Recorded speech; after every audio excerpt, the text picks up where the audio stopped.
video.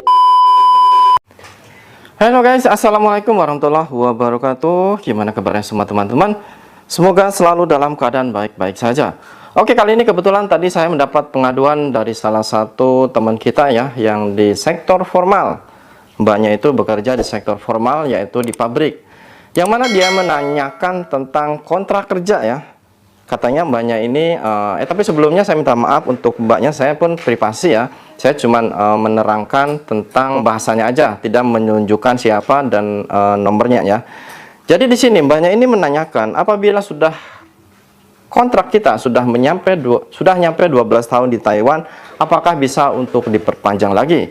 Namun untuk sepengetahuan saya, untuk sektor formal itu minimal 12 tahun guys ya. Dan 12 tahun itu kalau dulu waktu masih corona itu akan mendapat tambahan 2 tahun. Jadi bisa untuk 14 tahun. Namun karena dalam keadaan sekarang Taiwan sudah membaik, jadi tambahan 2 tahun itu sudah ditiadakan. Jadi kalau sudah 12 tahun itu otomatis harus pulang ya. Namun di sini yang saya dengar bahwa untuk teman-teman yang sudah 12 tahun bisa lagi berada di Taiwan, namun harus mengurus PPTM ya. Kalau nggak salah sih. Harus mengurus PPTM ya. Jadi seperti nanti kita akan mendapatkan ARC Taiwan ya. Jadi seperti apa itu? Ya ARC Taiwan, yang mana kita bisa bekerja begitu lama di Taiwan ya selagi kita mau. Namun di sini yang saya sangat mengejutkan, setelah mbaknya ini kan sebelumnya dia bertanya ke agensi ya. Namun waktu itu katanya temannya pernah bertanya ke agensi seperti ini. Jadi kemarin ada temanku bertanya ke agensinya setelah dia bekerja 12 tahun di Taiwan di sektor formal. Dan katanya harus nunggu dulu, yaitu nunggu di rumah kurang lebih 3 hingga 6 bulan. Dan terus katanya disuruh lagi bayar antara 60 hingga 70 juta. Ini mau ngurus PPTM atau pulang terus mau berangkat lagi ke Taiwan ya, saya pun heran. Karena pada dasarnya di Taiwan itu, kalau seumpama teman-teman sudah 12 tahun, itu kita mengajukan atau merekomendasikan ke bos ya, ke majikan. Dan nanti majikan akan mengonfirmasi ke agensi.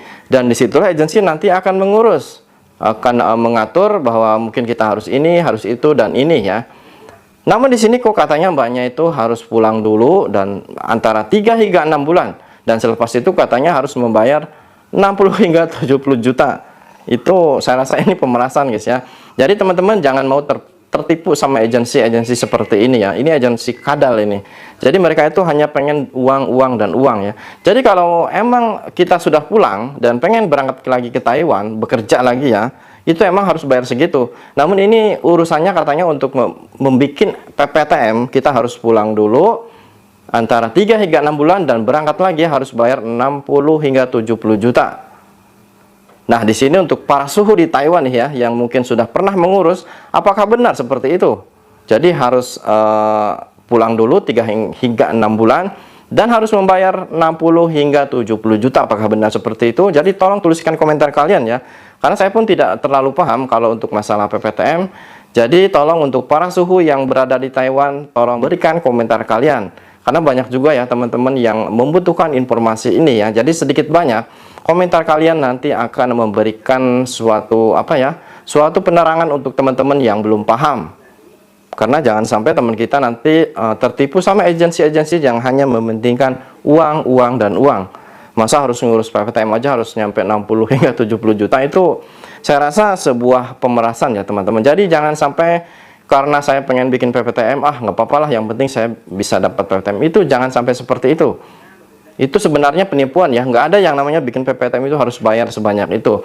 Yang saya dengar pun untuk pembikinan PPTM itu, kalau untuk sektor informal ya, yang saya tahu paling cuman bayar 20 hingga 30 ribu ya. Bayar segitu dan nanti diurus dan kalau emang lulus akan mendapatkan ARC, yaitu seperti ARC yang kita bisa bebas untuk bekerja di Taiwan ya. Nah, jadi di sini saya hanya mengharap kepada teman-teman, khususnya kepada para suhu di Taiwan yang emang pernah proses seperti ini, tolong tuliskan komentar kalian, kasih penjelasannya yang real. Saya yakin nanti mbaknya ini juga akan menonton jadi supaya mbaknya ini tahu dan tidak salah langkah ya, jangan sampai tertipu sama agensi gadungan seperti itu. Jadi untuk teman-teman tolong tuliskan komentar kalian. Saya Roni Saputra, Suara TKI.